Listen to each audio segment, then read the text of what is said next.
Hola, ¿qué tal? Buen día, soy el doctor Pepe José Luis García García y el día de hoy vamos a hablar de hipertensión pulmonar. Pues vamos a los datos duros, hablando primero de la definición.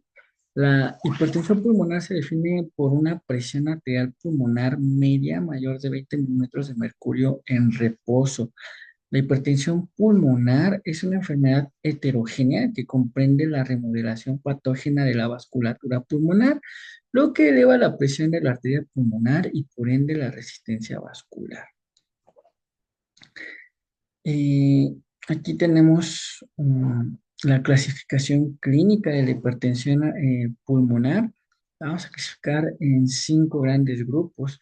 La ya conocida hipertensión arterial pulmonar o HAP, idiopática o hereditaria, que pues usualmente está asociada, por ejemplo, a antecedentes de consumo de medicamentos que hayan generado fibrosis a nivel pulmonar, riesgos exposicionales, también enfermedades de tipo autoinmunitario que dañen directamente a la vasculatura endotelial de la circulación pulmonar. Entonces, tiene una prevalencia muy rara. Usualmente el tratamiento es con fármacos dirigidos para la hipertensión arterial pulmonar. Se benefician de medicamentos calcioantagonistas, también con prostaglandinas, medicamentos también de alto costo. La más común es la hipertensión pulmonar secundaria cardiopatía izquierda o también conocida como hipertensión pulmonar del tipo 2. Esta es la más frecuente y usualmente pues el tratamiento va dirigido pues a lo que esté generando una cardiopatía izquierda. Y pues también hay algunos estudios que pues están generando nuevos datos para ver si hay algunas opciones terapéuticas para este tipo de patología, o sea, una hipertensión secundaria a cardiopatía izquierda que esté aumentando las presiones de manera retrógrada. Es decir, hay que recordar, si aumenta la presión en ventrículo izquierdo y en aurícula izquierda, esta presión también va a generar congestión a nivel pulmonar y aumento de las presiones también de esos vasos sanguíneos. Por ende, si tenemos falla cardíaca izquierda, eso nos puede generar hipertensión pulmonar derivado de un origen cardiogénico. También tenemos la hipertensión secundaria a patología pulmonar, que es la hipertensión pulmonar de tipo 3. También es un poquillo menos frecuente que las de origen cardiogénico. Usualmente, pues también aquí lo que se indica es un tratamiento óptimo de la enfermedad pulmonar subyacente. Y la hipertensión pulmonar de tipo 4 pues es la derivada de una tromboembolia pulmonar, la cual también suele ser rara, puede tener un manejo quirúrgico o también fármacos anticoagulantes de largo plazo. Y finalmente tenemos la hipertensión pulmonar de tipo 5 la cual puede ser generada por trastornos hematológicos sistémicos, por la coexistencia de enfermedad renal, enfermedad hepática, que al final esté generando complicaciones a nivel sistémico que degeneren al final en hipertensión pulmonar de tipo 5. Hablemos un poquitito de la fisiopatología. En realidad es muy compleja la hipertensión pulmonar porque estamos hablando de alteraciones que directamente en el endotelio de la vasculatura pulmonar. Por ejemplo, puede haber factores moleculares y genéticos que van a definir la patogenia de la hipertensión arterial. A veces en patologías, sobre todo en patologías de hipertensión pulmonar del tipo 1, idiopáticas o de origen genético u otro inmunitario. Por ejemplo, hay alteraciones en los reguladores de la proliferación, como en el famosísimo factor de crecimiento endotelial vascular, factor de crecimiento derivado de las plaquetas, también en factores de transcripción, citocinas, quimiosinas, mitocondrias, en mediadores de la fibrosis, como por ejemplo el ligando 1 de muerte programada, galectina 3, también mediadores inflamatorios como alteración de linfocitos T, y también algunos que afecten sobre el tono vascular, como en la endotelina, el óxido nítrico, serotonina, o los que inducen remodelación inducida por hipoxia, como serían los radicales libres de oxígeno. ¿Y eso por qué es importante? Porque estas van a ser las llanas terapéuticas que se están generando para los nuevos medicamentos que están surgiendo, por ejemplo, el Bocetan para la hipertensión arterial pulmonar. Ahí está, patológicamente, pues aquí tenemos algunas imágenes de cómo se ve una arteria pulmonar normal que está adyacente a un bronquiolo terminal. y cómo esta patología de hipertensión pulmonar va generando engrosamiento acentuado en las capas medias e íntimas de los vasos pequeños que van a generar infiltrados linfoides que van a formar después conglomerados que van a recordar como un folículo primario, pero que en realidad es el endotelio que está siendo infiltrado por pues, este tipo de células. Y esto sería como la histopatología de una hipertensión pulmonar de tipo uno. Mucho ojo, las hipertensiones pulmonar tipo 2 3 4 y 5 no están exentas de también sufrir este tipo de remodelado. Bueno, tal vez fuimos muy rápido a las cosas complicadas. Vayamos un poco más a lo macroscópico, a lo mecánico. En la hipertensión arterial pulmonar, la vasculopatía es grave y aumenta la resistencia vascular pulmonar. Y esta promueve disociación entre el ventrículo derecho y la arteria pulmonar, lo que va a ocasionar que el ventrículo derecho funcione de manera un poquillo menos eficaz y pues gaste más energía. Entonces, básicamente el aumento en las presiones de la vasculatura pulmonar van a generar daños directos sobre el ventrículo derecho. Acuérdense, son afectaciones que son retrógradas. Entonces, ¿qué nos va a propiciar una hipertensión pulmonar en un ventrículo derecho? Nos va a propiciar dilatación del ventrículo derecho, insuficiencia de la válvula tricuspidia, va a aumentar la tensión de la pared del ventrículo derecho. Esto va a generar más activación neurohormonal, mayor activación de proBNP, inflamación miocárdica, mayor demanda de oxígeno por parte del ventrículo derecho, disminuye la contractilidad del mismo ventrículo derecho, o sea, son muchas repercusiones sobre el ventrículo derecho que se pueden evidenciar de manera ecocardiográfica y también con la colocación de un catéter Swan-Ganz, pero no a todos los pacientes que tengan hipertensión pulmonar se les va a indicar un catéter Swan-Ganz, como vamos a ver un poquito más adelante. Los pacientes con hipertensión pulmonar tienen sintomatología que va variando si la clínica o la enfermedad va iniciando hasta datos más tardíos. Por ejemplo, en patologías iniciales se suele encontrar disnea, fatiga, agotamiento rápido, hay palpitaciones, puede haber hemoptisis, distensión abdominal, náusea inducida por el ejercicio. Los pacientes pueden tener ganancia de peso por retención de líquidos. Hay síncope durante o poco después del el ejercicio físico. Y estos datos se pueden ir agravando o al paciente incluso se puede ir adaptando y pueden haber ya síntomas raros que pueden ser causados por la dilatación arterial pulmonar, como son dolor torácico durante el ejercicio, por compresión dinámica del tronco coronario común izquierdo, puede haber disfonía o ronquera por compresión del nervio laríngeo recurrente izquierdo, que es conocido como el síndrome de Orter o cardiovocal. También puede haber disnea, mareos, tos, infecciones en el tracto respiratorio inferior por atelectasias derivado de la compresión bronquial. También hay otros signos clínicos de los pacientes con hipertensión pulmonar. Por ejemplo, si tienen hipertensión pulmonar propiamente dicha, pues hay cianosis central, componente pulmonar acentuado del segundo ruido cardíaco, puede haber un tercer ruido cardíaco del ventrículo derecho, soplo sistólico y regurgitación tricuspidia. También hay signos de insuficiencia cardíaca derecha retrógrada, como son ascitis, edema periférico, hepatomegalia, distensión abdominal. También podemos encontrar signos de insuficiencia cardíaca derecha anterógrada, como sería cianosis periférica, labios y dedos azulados, mareo, palidez, extremidades frías y llenado capilar prolongado. Hay signos que también sugieren causas subyacentes de hipertensión pulmonar, como por ejemplo la acropaquia, que puede ser derivada de una cardiopatía congénita, un síndrome, una cardiopatía congénita cianótica, enfermedad pulmonar fibrótica, bronquiectasias, enfermedad hepática, enfermedad venoclusiva pulmonar.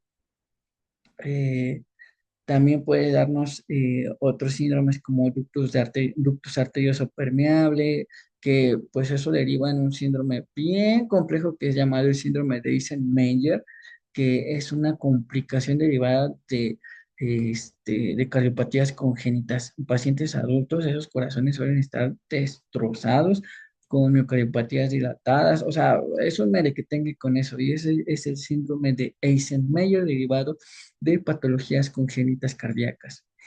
También podemos encontrar crepitantes, sibilancias, soplos, que nos pueden llamar la atención y hacernos pensar más en una patología pulmonar o cardíaca subyacente. También pueden ser secuelas de trombosis venosas profundas, también puede haber telangiectasia, que nos puede estar hablando incluso de otras patologías un poquillo más complejas que derivan en hipertensión pulmonar, como es la ataxia telangiectasia, perdón, como es la esclerosis sistémica. La esclerosis sistémica, pues muy frecuentemente va a terminar generando hipertensión pulmonar. De hecho, muchas patologías de la conjuntiva en reumatología van a terminar derivando en hipertensión pulmonar. Otros datos pivotes serían la esclerodactilia, el fenómeno de Raynaud, ulceración digital, ERG, esclerosis sistémica, este síndrome de CREST, que también está asociado a pacientes que tienen esclerosis sistémica.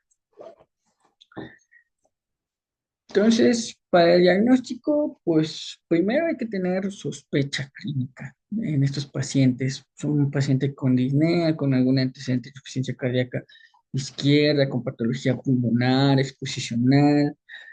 Un dato curioso aquí es, por ejemplo, que el EPOC ya está comprobado que cada, por cada año que va pasando aumenta la presión pulmonar 1 milímetro de mercurio. O sea, no es tan significativo. Entonces, no todos los pacientes con EPOC ameritarían en realidad que estemos solicitando un ecocardiograma para estar valorando las presiones, y si hay o no hipertensión pulmonar, porque en realidad los cambios que genera el EPOC o incluso el asma no justifican una hipertensión pulmonar per se. Entonces, pacientes muy seleccionados tal vez sí ameritarían un abordaje ecocardiográfico, pero que sean de larga data o tengan datos de disnea marcados que nos hagan sospechar de que probablemente esté cursando ese paciente con hipertensión pulmonar. ¿Qué estudios de laboratorio podemos solicitar a los pacientes? Biometría hemática por lo general va a salir normal, pero le podemos pedir un BNP o proBNP que pueden estar elevados derivados de dilatación ventricular derecha. También es importante pues hacer una detección sistemática en pacientes con HIV, disfunción hepática o enfermedades de tejido conjuntivo que pueden derivar en, al final, una hipertensión pulmonar de tipo 1.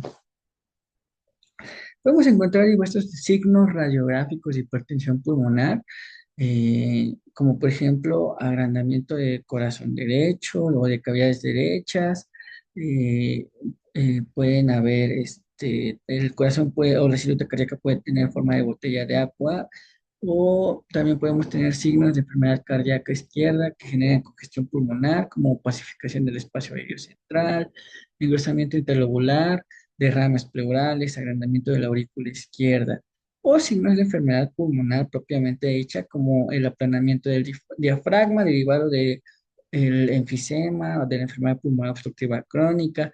Puede haber hiperlucidez, que es derivado de un EPOC o un enfisema, pérdida del volumen pulmonar, ya sea por una enfermedad pulmonar fibrótica o también la opacificación reticular derivada de enfermedad pulmonar fibrótica o de neumonías intersticiales usuales que terminan derivando en hipertensión pulmonar. El electrocardiograma puede tener algunas características como una P pulmonar, que es una P que tiene un voltaje mayor de 0,25 milivolts, o sea, son P's picudas, desviación del eje hacia la derecha, hipertrofia del ventrículo derecho, bloqueo de rama del paquete derecho, que puede ser completo o incompleto. O sea, ¿cómo vamos a saber si es un bloqueo de rama completo o incompleto? Fácil, si ese QRS mide más de 0,12 milisegundos, es un bloqueo de rama derecha completo. También pueden tener un intervalo QT prolongado. Y hay muchos hallazgos ecocardiográficos sugestivos de hipertensión pulmonar. Uno de los principales es la velocidad de pico de regurgitación tricuspidia. Ese es nuestro principal dato para hacer una valoración de hipertensión pulmonar. Entonces, el primer paso de nuestro algoritmo diagnóstico de hipertensión pulmonar es la sospecha de la patología. Y con base en esa sospecha vamos a pedir un ecocardiograma transtorácico. Y el ecocardiograma transtorácico va a medir el pico de regurgitación tricuspidia, es decir, cuánto chorro sale a través de esa válvula tricuspidia y vamos a medir esa velocidad. Si sale a una velocidad acelerada, nos está hablando de que la presión en la cavidad derecha está aumentada. Por ende, hay que tener una sospecha elevada de que hay hipertensión en las cavidades derechas y por ende probable. No estoy diciendo que tiene como tal, sino que es probable porque el ecocardiograma nos habla de probabilidad diagnóstica de hipertensión pulmonar. Entonces, ¿cómo nos va guiando el algoritmo? Primero, medimos esa velocidad de pico de regurgitación tricuspidia.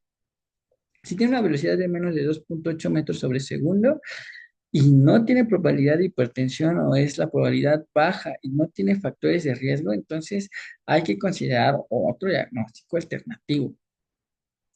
A diferencia de que si tiene una velocidad de 2,9 a 3,4 metros sobre segundo y tiene presencia de otros signos ecocardiográficos, aquí el que tenga otros signos ecocardiográficos de probabilidad de hipertensión pulmonar nos va a pasar el riesgo de, por ejemplo, leve, moderado o aumentado. Es decir, puede que por la velocidad de regurgitación tricuspidia clasifica a mi paciente en una probabilidad baja, baja de hipertensión pulmonar. Pero si tiene datos sugestivos, en automático pasa a probabilidad intermedia. Y si esa probabilidad intermedia tiene también datos sugestivos, pasa a una probabilidad alta de hipertensión pulmonar. Eso es bien importante. ¿Y cuáles son esos datos que me van a hablar de posibilidad alta de hipertensión pulmonar? Pues son estos que vemos en esta imagen. Puede ser que tengamos datos de dilatación del ventricular derecha o alteraciones en el diámetro de la arteria pulmonar o alteraciones en la vena cava inferior. Si tenemos dos de estos criterios que sean distintos, por ejemplo, alteraciones en el ventrículo o en la arteria pulmonar, o en la arteria pulmonar y en los ventrículos, o en la vena cava inferior y en la arteria pulmonar, o sea, dos de tres, ya clasifica a nuestro paciente como en el siguiente escalón. Si era probabilidad baja y ya tiene dos de esos tres, pasa a ser una probabilidad intermedia. Y si era intermedia, pasa a alta. Hablemos un poquito más de esas alteraciones cardiográficas.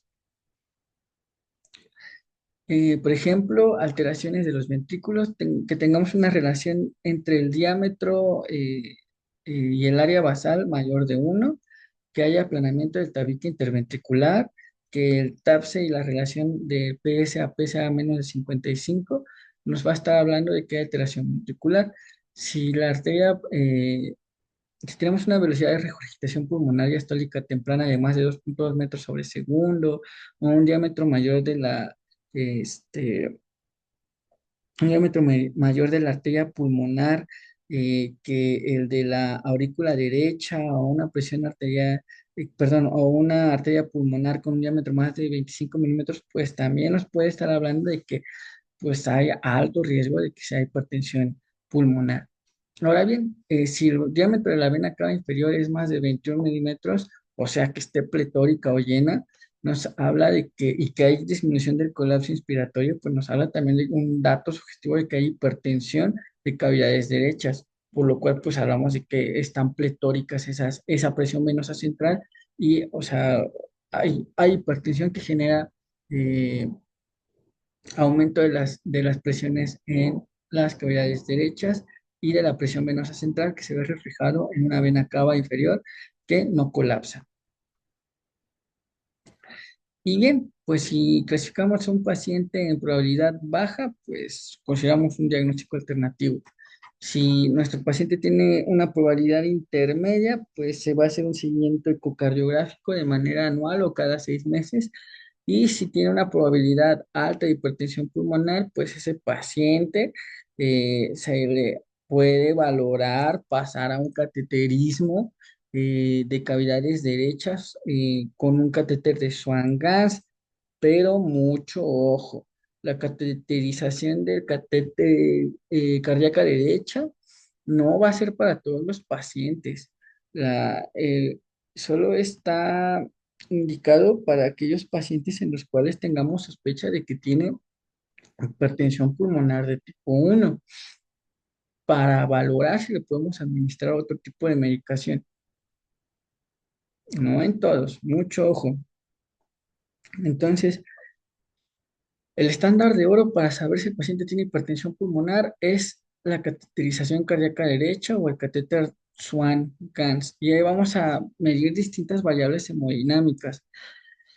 Si hay alteraciones en ellas, pues es muy probable de que pues, estemos en el contexto de una hipertensión pulmonar, pero ya estamos midiendo con el catéter mediante termodilución si ese paciente tiene hipertensión pulmonar o no.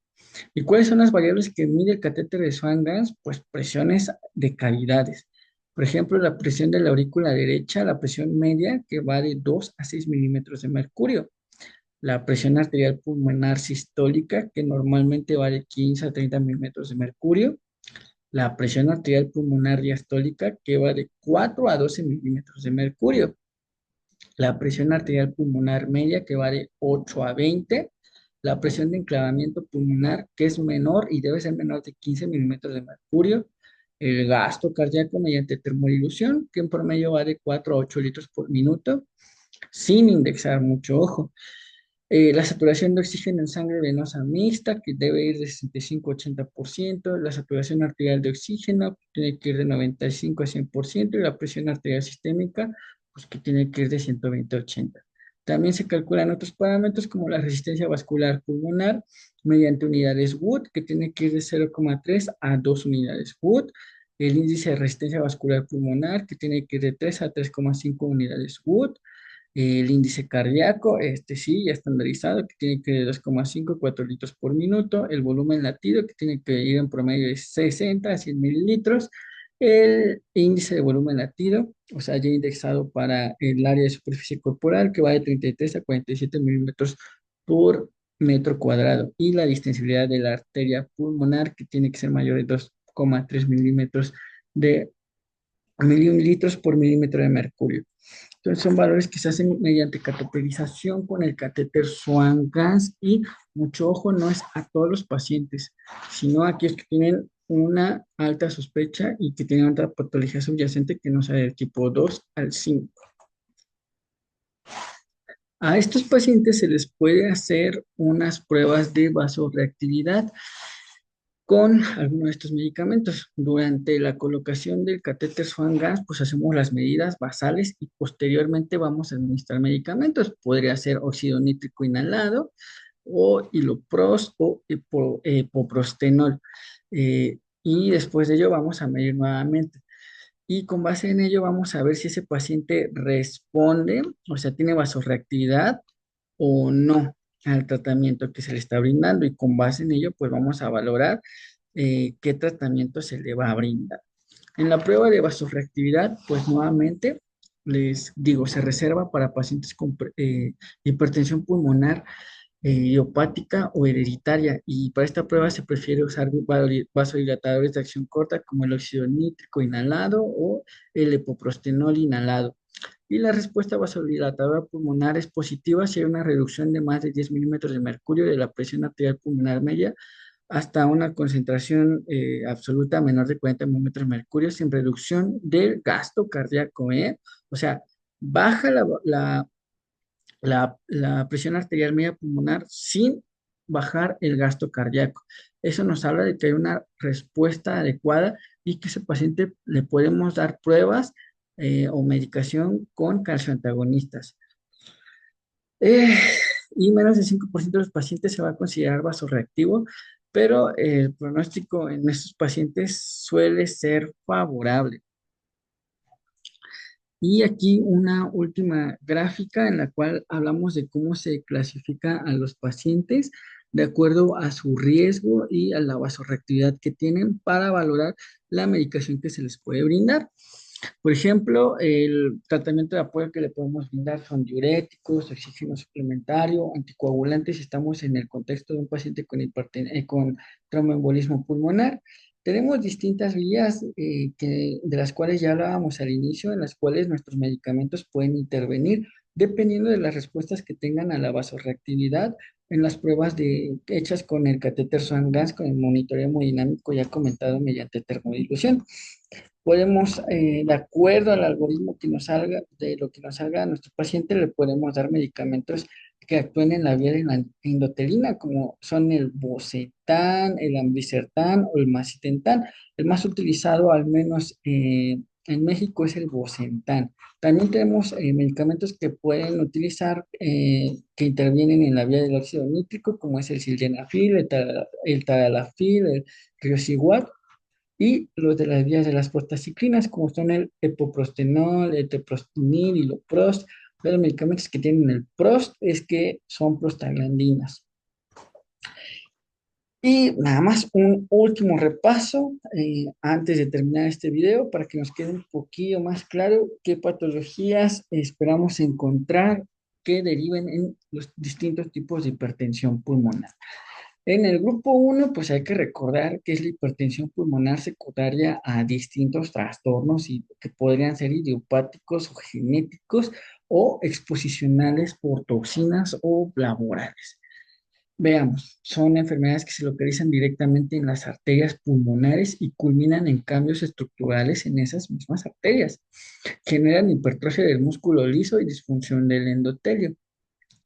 Y esta categoría va a incluir a la hipertensión idiopática, la hipertensión arterial pulmonar, la hipertensión arterial pulmonar hereditaria, también la inducida por fármacos y toxinas, entre las cuales encontramos un buen, desde metanfetaminas, agentes alquilantes como la ciclofosfamina, el bosutinib, la cocaína, la diazoxida, agentes antivirales de acción contra el virus de la hepatitis C, como el sofosbuvir, la idirubina, que también es llamada como hierba de Kindai. El uso de interferón alfa y beta también pueden propiciar la hipertensión pulmonar.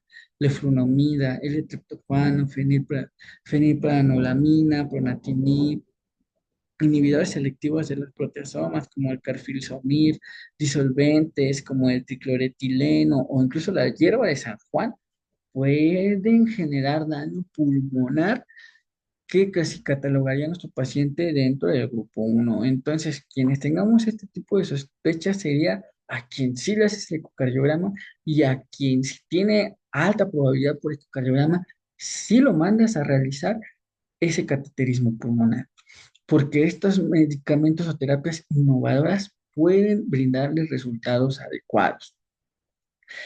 Eh, También hay hipertensión pulmonar relacionada con infección por VIH, asociada a hipertensión portal, por enfermedades del tejido conjuntivo, como es la esclerodermia, cardiopatías congénitas, la esquistomosis, enfermedad veno-occlusiva primaria y la hemangiomatosis capilar pulmonar que derivan en alteración del tejido arterial capilar pulmonar. Entonces, complejo el tipo uno, multifactorial, vale la pena estudiarse, hay que saber a quién se estudiar, cuándo y cómo. En el grupo 2, pues hay que recordar que son los derivados de cardiopatías de cavidades izquierdas del corazón, como son la disfunción sistólica o diastólica del ventrículo izquierdo, valvulopatías cardíacas.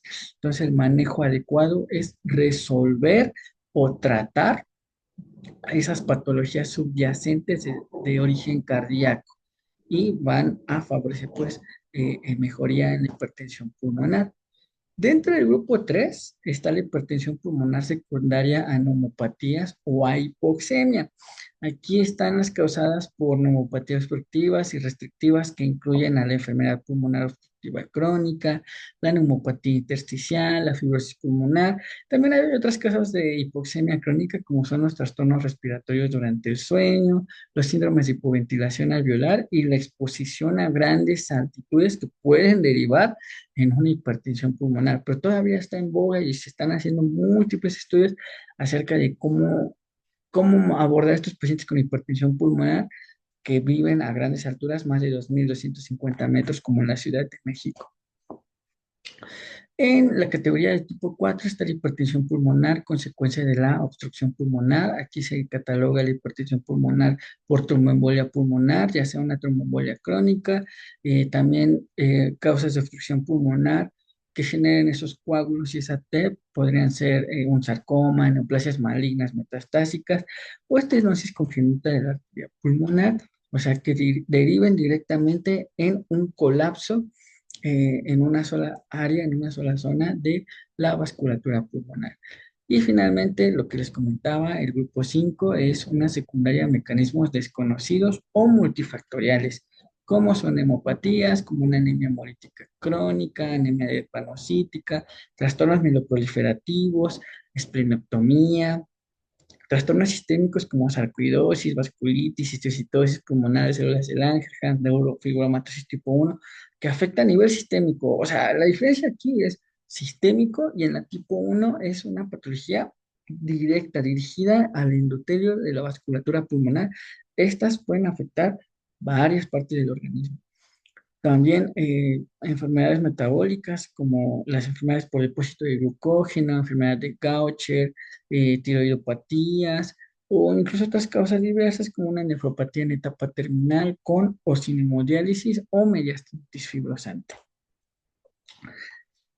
Y pues finalmente la gravedad clínica de la hipertensión pulmonar se clasifica de acuerdo con el sistema de clasificación de la New York Heart Association y la cual está modificada por la Organización Mundial de la Salud. La clase 1 es una hipertensión pulmonar que no genera limitación física. La clase 2 es la hipertensión pulmonar que ocasiona una limitación moderada de la actividad física. La actividad física habitual origina disnea, fatiga, dolor retroesternal o un estado de presíncope. La clase 3 genera una limitación importante de la actividad física y la persona no presenta síntomas en reposo, pero la actividad que no llega a la habitual ocasiona disnea, fatiga y dolor retroesternal. Y la clase 4 es la hipertensión pulmonar que genera incapacidad de realizar actividad física alguna, eh, con disnea, fatiga e incluso con la persona estando en reposo, lo cual pues empeora evidentemente cuando empieza a realizar una actividad. Y pues hasta aquí el video de hoy acerca de hipertensión pulmonar. Espero hayan quedado claros algunos datos. Si tienen dudas o preguntas, pues pueden dejarlas en la caja de comentarios. Voy a tratar de contestarlas. Pueden dejar también datos curiosos o alguna aclaración en los mensajes. Y pues nada, pues yo me despido, les mando un gran saludo y pues chao, chao.